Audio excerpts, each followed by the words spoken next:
Qu'est-ce qui se passe aujourd'hui? Qu'est-ce que tu peux nous dire sur la problématique à laquelle vous répondez? Il est vrai que quand on s'est lancé en 2020, il n'y avait pas forcément un secteur, un marché qui était très organisé. Le sujet n'était d'ailleurs pas non plus réglementaire, puisque c'est devenu une obligation depuis le 1er janvier 2024 D'accord. pour toute personne physique ou morale de trier ses déchets alimentaires. Donc sur les 4 premières années, c'était encore très balbutiant.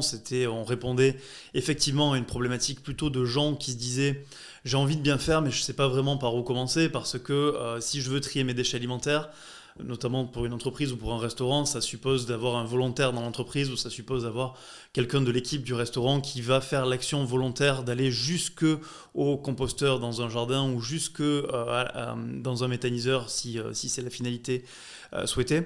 Et du coup, c'est pas forcément évident de passer à l'action, et c'est à ce problème-là spécifiquement qu'on a essayé de répondre au départ en disant on veut vous proposer une solution clé en main qui soit la plus simple et la plus efficace possible, la plus vertueuse également,